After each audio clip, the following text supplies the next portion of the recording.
Good morning. Welcome to today's class. Today's class is a handstand prep class. If you've never taken it, my name is Jon Witt, and I'm glad you can join me for this class. You don't need a lot of equipment. Some blocks will be needed for adjusting shoulders. A wall is what I'm using in terms of walking up the wall. It's been a while since I've had people kick up against the wall. I think walking up the wall is a better form of strengthening the hands, the arms, and developing the shoulders.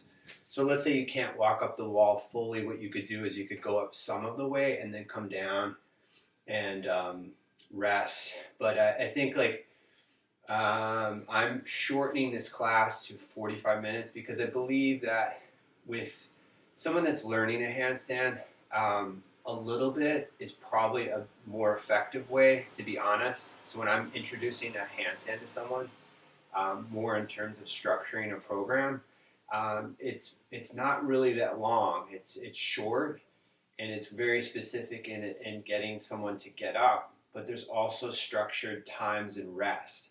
So the beauty of a learning a handstand in a class is typically you're doing a pose and then you're doing some things in between.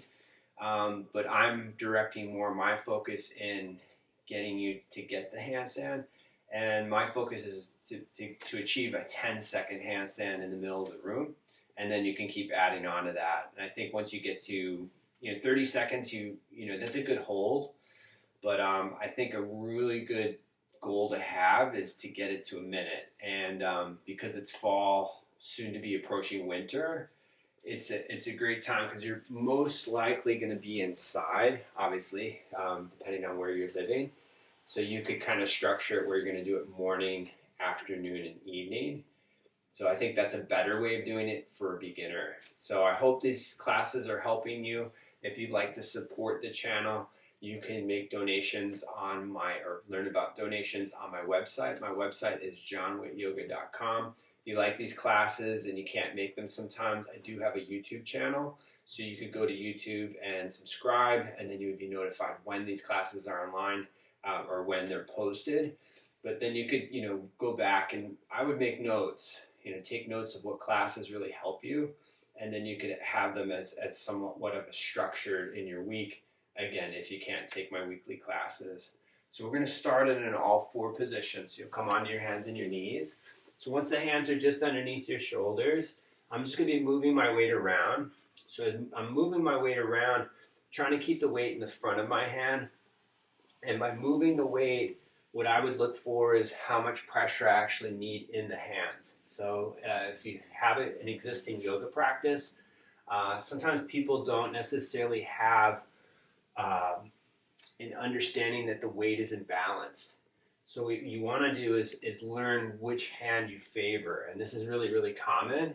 And then as you're moving the weight around, what it's going to help do is warm up the shoulders. So if you don't have a clean overhead position with your arms, it's really hard to balance in a handstand. Not that you shouldn't do it, it's just that's partially why someone couldn't balance in it. So I'm going to come back in the middle, and I'm going to push the hands and round through the shoulders. So this rounding position is really what you want to apply in the handstand. And I could say something, 1,000 times, and then one day it's like, oh, that's what I wasn't doing, and then that'll help, right? So just let the chest drop down. So this is retraction of the shoulders. This is what you'd use in a back bend, but you're not using it in a handstand. So I'm going to push through the hands, I'm going to round through the spine, I'm going to round through my upper back. I'm being a little bit more obvious. I think initially that's what you'll need, but then it doesn't have to be like you're pressing so hard, right? So what we're going to do is come up into plank and still apply that same kind of pressure. So I'm pushing through the hands. It's perfectly fine to turn the hands out. So let's say you don't have a lot of flexion in your wrist. You could actually do all these positions with the hands turned out if you didn't know. But I'm playing around with the weight just to kind of see. I want to make the front of my body strong and connected so that I'm connecting my lower body into my upper body and into my shoulders. So it's one long line. And the planks, which aren't really viewed as sometimes in some worlds, of yoga or fitness aren't really valuable, but they're actually more, in my opinion, it's more difficult to hold a plank in terms of physicality and strength than it is a handstand. Once you get a good clean line in handstands, I can rest in a handstand. Can't really, I mean, I could do a plank where I'm not really applying myself, but the planks will really build up the handstands. So just come back onto the hands and bring the back of your right hand to the floor and just try to close the hand, the fingers. So this will stretch out the forearms, the wrist. So if you do a lot of yoga or calisthenics, this can get really almost, it can get so closed off that it's hard to extend the wrist. This is wrist extension. So I'm going to bring the right hand back to where I had it, and then I'm going to bring the back of the left hand to the floor. So I'm just isolating my fingers. I'm moving my fingers to stretch out my forearm, to expose my wrist, so that, again, this is more like to counter all the handstands that we may be practicing. So just bring the hand back to where you had it, and then with the hands, sometimes when you set up the hands, your hands will be too wide. So I see this all the time with yoga practitioners.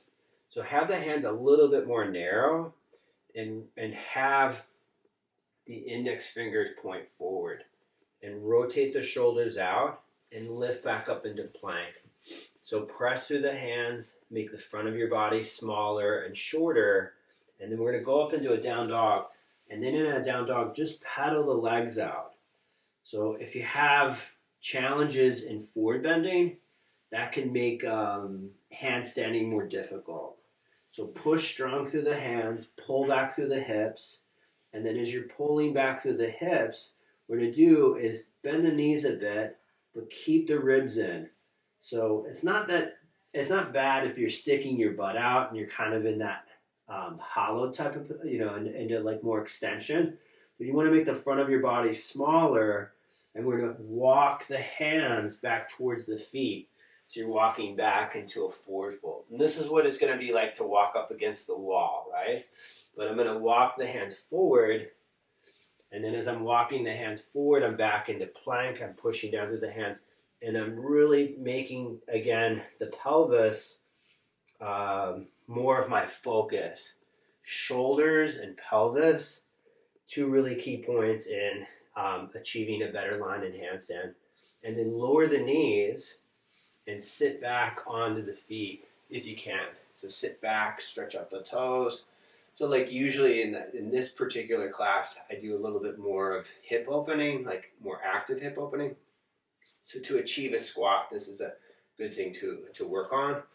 Then go back to where your feet are flat, and then gradually sit back towards the feet. Now, if you couldn't get back all the way, what you could do is you could use your blocks to support the weight in your hands, and then you can regulate how much weight you have in your feet. Because when you get into the world of going further in positions, if you go too far on them, you might actually tense up more than to release or to develop a further range of motion, right? So it's good to kind of regulate how much weight you have in your feet. So come back up onto your hands and protract through the shoulders, right, round through your back. And we're going to lift up into a plank here. And in plank, like I said, plank is a good way of supporting yourself, but I'm going to do a bit of side plank today. So I'm going to spin my heels to the right side, and I'm pushing really strong through my right hand, and then taking the left arm up. So I'm making my left hand into a fist. Open hand positions are good, but to support, better joint health of the hand, it's good to make a fist. So I'm pressing through my index finger, pressing through my fingertips, and then my whole right side's connected here. So bring the left hand down, and then spin the heels to the left side, and then taking the right arm up. So planks, side planks, again, very similar to handstanding. And if you're doing these positions, if you're a consistent yoga practitioner, you'll notice that you don't necessarily have to do so much wrist work in flexion. This is flexion of the wrist, which is again a lot of different, it's every arm balance. So bring the right hand down, and then with the right hand down, walk the hands back towards the feet so that you're in a forward fold. So in a forward fold, I'm going to bend my knees and sit into a squat if I can. So it's not bad to turn the feet out to squat. It's not necessarily better if the feet are forward, but initially probably going to be easier if your feet turned out. And like I said about, is full range better than partial range? A partial range would be where the heels are elevated, or you're sitting on a block. Good forms of practice, right? And then turn the feet forward if you can, and just kind of see with your lower back, right? Is extension better for your lower back, or is rounding your back? The rounding, again, is the posterior, is what you, again, need for handstanding. So just come forward into a forward fold. So fold all the way forward into a forward bend. And then in a forward bend, I'm going to walk my hands forward to the top of the mat. I'm going to press through the hands. I'm going to round through the shoulders. I'm making the front of my body smaller and again stronger. And then I'm going to set up my blocks, or get your blocks so that they're close to you. And then what you're going to do is come down, all the way down, nice and slow to the floor. And I'm going to take my blocks and I'm going to place them out in front of me. So with my blocks out in front of me, I'm going to try to lift the arms away from the blocks, which is what you need in extension. So just start to do it where your arms are just on the floor. So if you really restrict it in the shoulder, this is still a good way. So my head is down, my palms are facing one another, and I'm going to lift my arms away from the mat, but I want to keep my ribs in. So when I'm keeping my head down, I'm bringing my ribs away. I'm trying to bring them away from the floor, and that's what's going to help in adjusting my shoulders more, and then bring it down. Just come up into Sphinx pose for a couple breaths, just to warm up your lower back. So when I've said this before in other classes, I specifically do forms of practice for back bending, or I'll do specific forms of forward bending. Like, I first was getting into like more Ashtanga yoga, then it's more a very collected group of positions, right? It's a very extensive, just primary series. But as I've grown older, I find it better for me physically to be a little bit more specific in practicing certain elements throughout the week. So not doing everything. I'm doing a little bit of everything every day, but like more on the bigger scale of things, more isolated within the week. So bring the blocks over, and what you'll do is you'll have the blocks on the lowest level or the second level, depending on your level of flexibility. I think the lowest level is high enough. For deeper back bends, it could be higher, right? But I'm just gonna take my forearms on the blocks, and then I'm gonna have my head down. So I'm moving my ribs away from the floor, but I'm taking my arms up. I'm lifting. And this is, again, going to help with the shoulders and your back. And then just bring it down. Relax a couple of breaths here. You're going to open and close the hands. And then take the arms up and away from the block. But keep the ribs in. So keep pull in. And then bringing the arms down. Right. Relax. Bring the tailbone down. Bring the ribs in. And then take the arms up off the block. Couple deep breaths here. And then bringing the arms down. So have the hands just underneath the shoulders. Press through the hands. Make the front of your body smaller and stronger. And lift just up off the floor. And then lift up into plank if you could. Right? Press the floor away from you. Make the front of your body smaller. And then come down onto the knees and have the toes tucked and sit back onto the feet. So again, we're going to get into the first walk up of handstand. So the first one I'm going to do is I'm just going to walk up and walk down. I'm just going to get you to get a little bit more familiar with that. That's like the best way of doing it. But if you go all the way up and you hold it, of course you can do that. So bring the hands down. If you do walk all the way to the wall, think toes and nose are just at the wall, nothing else. If you're away from the wall, whether it's a foot or more, or say 2 feet, you don't want to bring your body to the wall, right? You want to keep a straight line. The second one, I'll explain that as I'm upside down. So press through the hands, lift one leg up, and again, it's the transferring the weight. So just bring your feet up, right, halfway or somewhat halfway, then move the weight into your right hand, walk it back. I'm just being more obvious, right? And then I'm back. Now move the weight into the left hand, back into the right, back into the left, and then to the right, and then come down. So just get familiar with that if you're just learning it. And it's okay. Maybe it's just like 1 or 2 steps of the hands is all that you're just doing. And it's okay. But you could build up volume. You could build up volume this way. Back to here. And then back to here. And you could do that for reps. Say 5 reps, 10 reps. But as you're going up, you don't want to hold it too long. That's a common mistake people will make. They're like, I got it. And then they go up, but they don't necessarily know how to come down. And that's where it can get dangerous. Obviously I don't want you to get hurt. So when you're in it, come out when you need to. But I'm going to walk up a couple times. So I'm going to walk up, walk back out, and then walk back up again. I'm just going to do 2. But like I said, maybe they're partial. So press down through the hands, walk the feet up the wall. Could be, my wall's a little slippery, so start high if you need to, and then walk back with the hands. As you walk back with the hands, now if I'm close to the wall, my toes are at the wall, and I'm trying to bring my face to the wall. Now bring it back to right hand, to left, to right, to left. Try to be really light so that there's not a lot of sound in the hands, because it's ultimately your joints.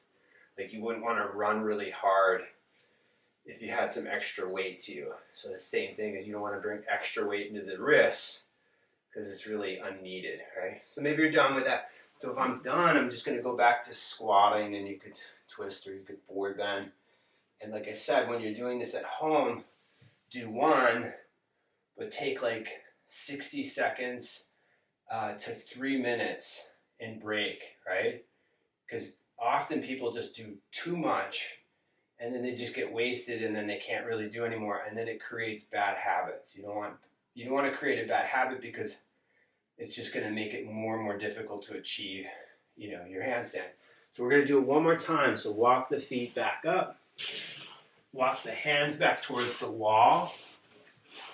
And once you get your hands back far enough, use your fingertips, push the floor away from you so your shoulders are nice and strong. So I want my ribs to be away from the wall as I'm up in an overhead position. So bring the weight into the left hand, then bring it to the right, left, and then all the way down. And you're back onto your toes, and you're sitting back on your heels.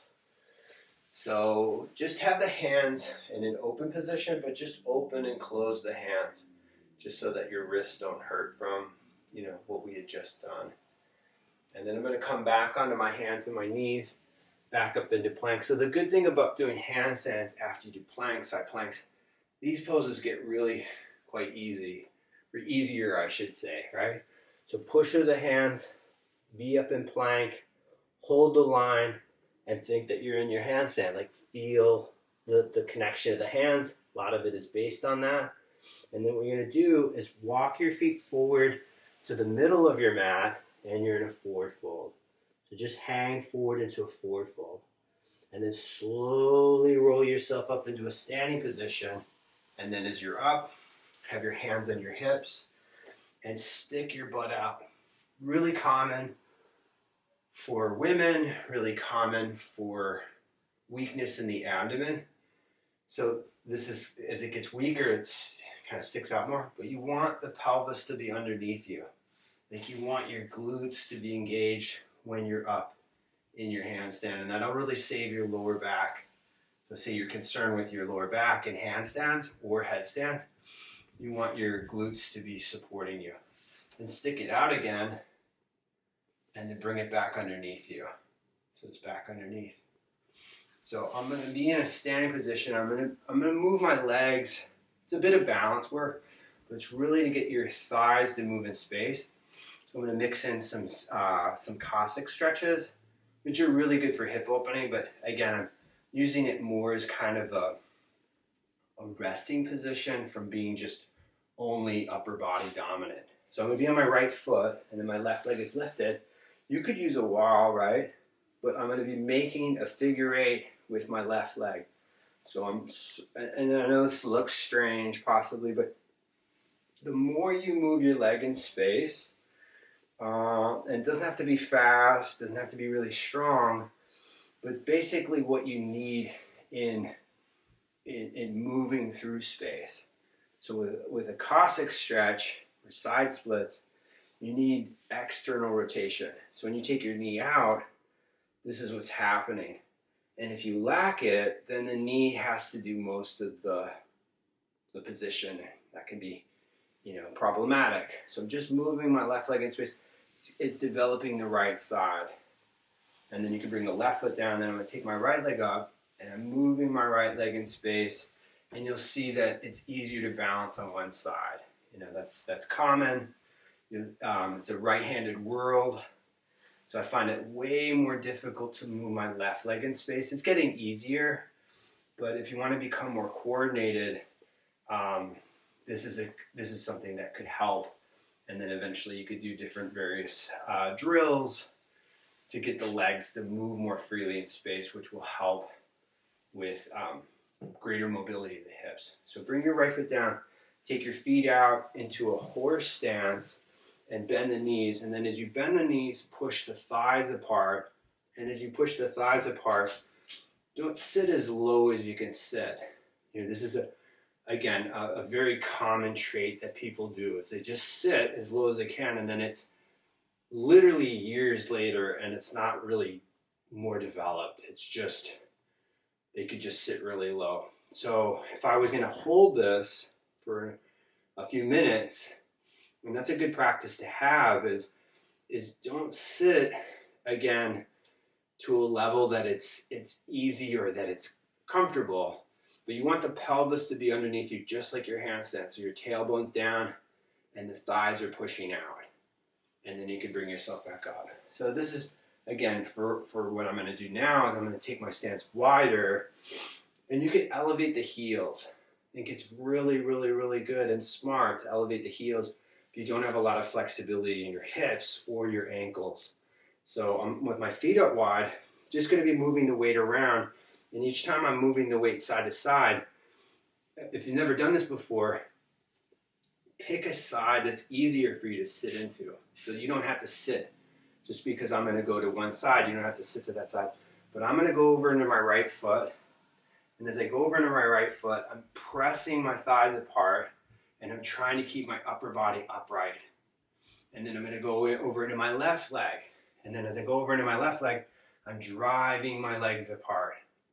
And you'll see for different reasons it's easier or more difficult to go to one side. Bring it up and then go over into the right side. As you go over into the right, I'm again driving my legs apart. It's not bad to have all the weight in the right side, right? But if you need more flexibility, it's probably getting more weight into the left leg. So you could reach your left hand over to that side and bring it up and then go over to the left. And then as you go over to the left, I'm again pushing my legs apart. I'm trying to get weight over into the right side and then bring it back up. So it's, it depends really on the person how I would, sequence it. But this is more of a more slower, methodical way. But I'm going to go back into doing it, but I may go a little bit further if I can. So you might need a wider stance for that. I'm going to go over into my right leg, and then when I go over into my right, at some point to sit lower, depending on the person or what focus you want, is I'm going to elevate my left heel or my toes up off the floor, and then I'm sitting in between the space between my feet. So it's more hip related, it's more hamstring related. I'm going to drive through the right foot, and then I'm going to go over to the left side. So when I go over to the left, and I would really base this on, again, not so much like you have to get down on any given day. So you could lift the heel, you can push the thighs apart, drive strong through the left foot, and then as you're in this, you're getting more and more space into the hips, into the lower back, and then bring it back up, and then just take the feet out wider.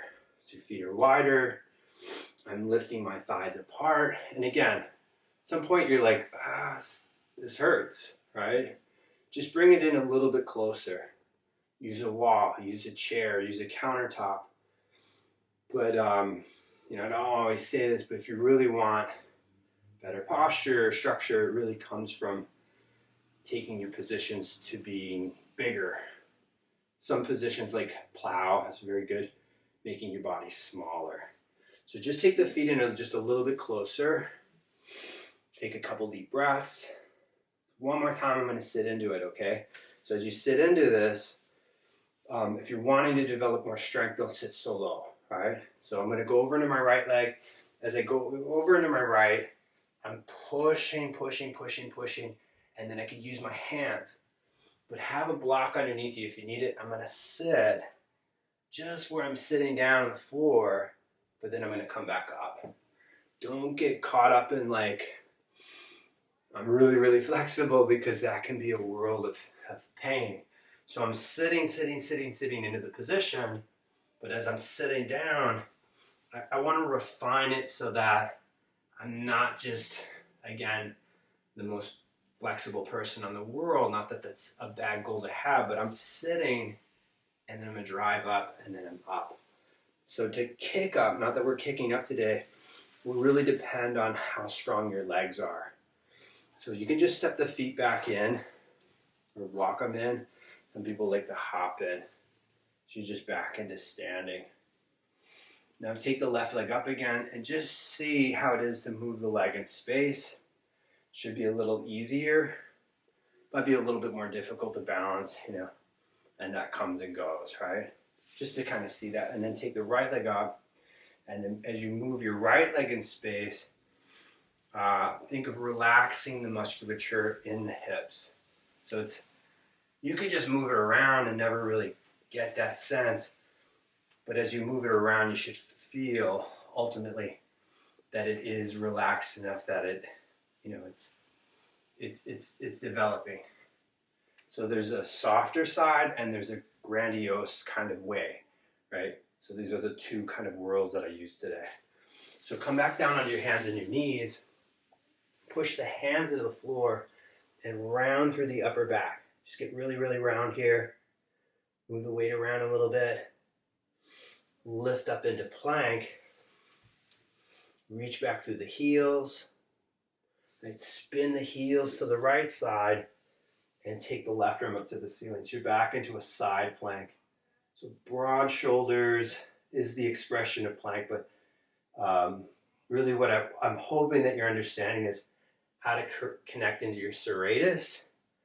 And that's what's, again, a big part of handstanding. So bring the left arm down, spin the heels to the left side, push strong through the left hand, and take the right arm up. And, you could say your time is, I can only hold this for 5 seconds or 10 seconds. So you hold it, right, for that time, but then you come out and you sit in classic positions or whatever, you just flat out rest and you do multiple sets. Like you could, pick a time that you want to build up to 2 minutes. That's a collective time, right? And then you would do it for how many sets to get to that collective time. And that's how I structure it for people with wanting to, again, achieve a handstand or whatever it may be, is that there's a way that you can really structure it where you're just doing it a couple times or more a week, and that would be a faster route than opposed to just doing it every day, to be honest. I mean, that's one approach, and it can work, but you could also be a little bit more strategic in achieving your handstand. So just go back to on your hands and your knees and push through the hands and round through the spine, round through your back. And then just to give you a different outlet, because say let's walking up is just impossible. You know, the last thing I want to do is turn you off from handstands. So we're going to do a hollow body hold. So with a hollow body, your legs don't have to be all the way forward and your arms don't have to be overhead. You know, that's a more difficult way of doing it, but what you could do is just be where on your back, and on your back, just have your knees over your hips and come up with your head and your shoulders just into this hollow position. So this is a good start. You know, this, even though I'm a strong person, I still understand that this is helpful. So some of the most basic things can be the most beneficial. So if you could stretch the legs forward, or one leg forward and one leg back. But I'm in this position and I'm in the posterior tilt, my ribs are in.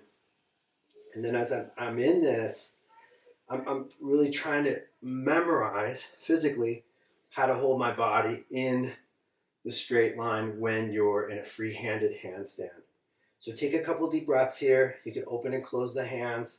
It's probably about a 30-second hold, maybe a little bit longer. And then bringing the knees over the hips and then bringing the feet down. So just rest for a couple breaths. I'm going to do another exercise that is easier, but it's really corrective for the pelvis and it's very good for lower back pain. So when people have lower back pain, it could be a number of things, but it could be just actually correcting the position of your pelvis when you stand. So take the knees over the hips, take the arms overhead, and then reach the right arm overhead, and then bring the left leg forward in space. And I have a block here. I could rest my arm on the block if I needed to. Then I'm going to take my knees over the hips and bring my left arm overhead, and then stretching my right leg forward in space. So it should be difficult. And if it's not, you're just swinging your back, right? Take your hands over your shoulders, your knees over your hips, take your right arm overhead and your left leg forward in space. Take a couple deep breaths, then bring the hands over the shoulders, the knees over the hips, then take the left arm overhead and the right leg forward. So I'm retracting my right shoulder, my left shoulder. Then bring the hands over the shoulders and bring the feet down. So keep the hands over the shoulders and lift the arms away from you. So this is plank, right? And it's your handstand. And then retract the shoulders. So there's other positions you could actually benefit in integrating into shoulders. I'm just using this as an example. And then pull the shoulders back. So roll up or roll to one side and come back onto your hands and your knees. And we're going to just stretch out the wrist a little bit. Again, sometimes this can be really, really helpful for people.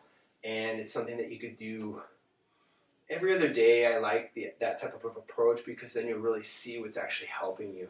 You do something every day the same way, your body will adapt.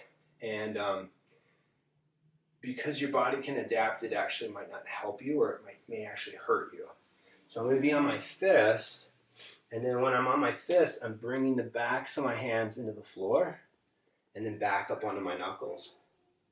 So I'm just, and it could be a soft surface, like I'm on a yoga mat. The closer my knees are to my hands, the easier it is. So make it easy, right? Roll onto the back of the hands and come back up onto the knuckles. You want to make it more difficult. Be in a straight line from your knees to your hips. Roll to the hands. You could come down. You could bring yourself back up. So I'm just going to bring it back in just because, to be honest, I've done these many, many, many times, but I haven't done these a whole lot of recent because I did injure my hand, my wrist. So just come back into a static position. So the hands are here, back of the hands are here, but try to get a little bit more straight through the arms if you can. Couple breaths here. and then you can come back into having the hands forward. So just bring the shoulders over the hands to wrists, round through the shoulders, and you could hold plank as opposed to doing one more set of wall walks. So I'm going to walk up the wall twice again, and then we'll do some stretching just to kind of complete the practice. I'm shortening these classes again so that I'm not just piling on more, but like if you wanted to do more, of course you could do more like later in the evening, which I think is a better approach, especially if you don't have a lot of strength. You know, you don't want to bite off too much too soon, right? So have the hands down, round through the shoulders, make the front of your body small and strong, and then walk your feet back to the wall, press into the floor, then walk the hands back as you walk the feet up. So walk all the way back if you can, right? So that you're close to the wall, but the ribs are in. I'm pushing my hands on the floor, right? Stay if you want to stay longer.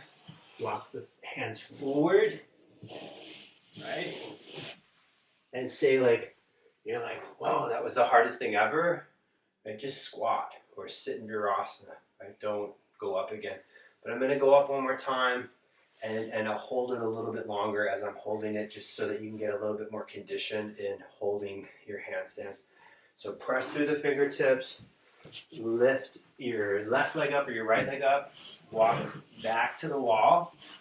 As you walk back, press into the floor. Think toes and nose to the wall. And take 3 deep breaths. Push, push, push into the floor, right?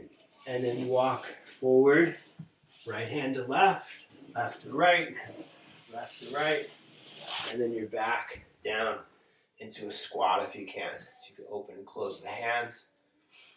Take a deep breath here, exhale it out, and just make the right hand into a fist and just pull back on the hand. So what I did on the floor is similar to this. This is obviously much easier, and more weight can be healthy, but if your wrists aren't ready for that, and mine weren't today, easier can be better. And then just flex the wrist, or actually extend the wrist, and then flex, and then extend. So this is, and you could then use an external weight. I don't really ever, but you certainly could use like a can of soup or something to start with. But this will help with, just supporting the wrist, because you are technically bringing all of your weight into them.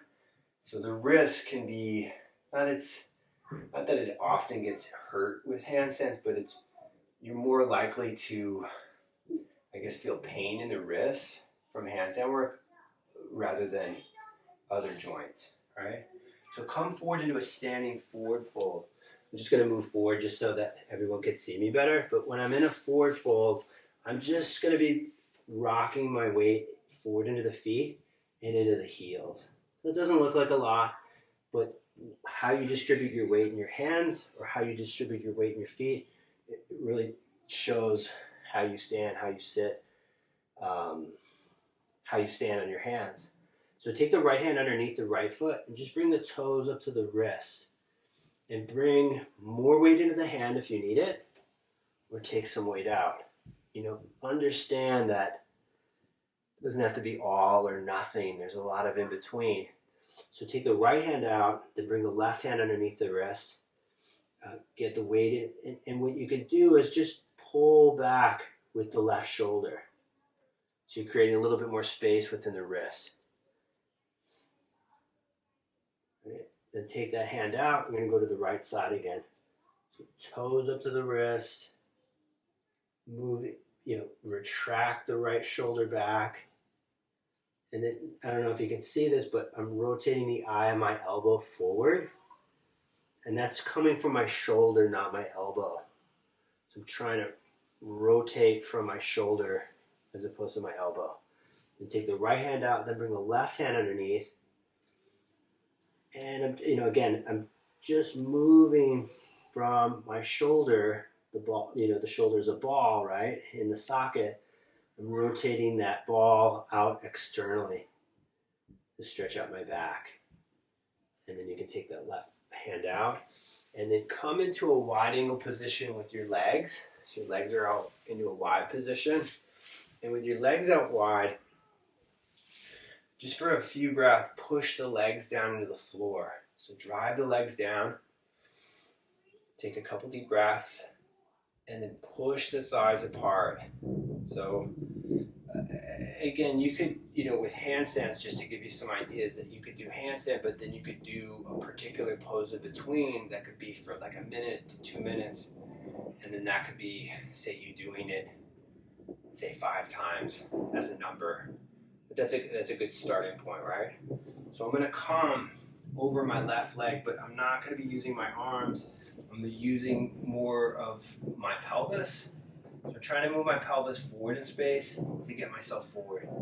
So if you're really, really stiff or tight, know that you can use an external weight to get yourself forward.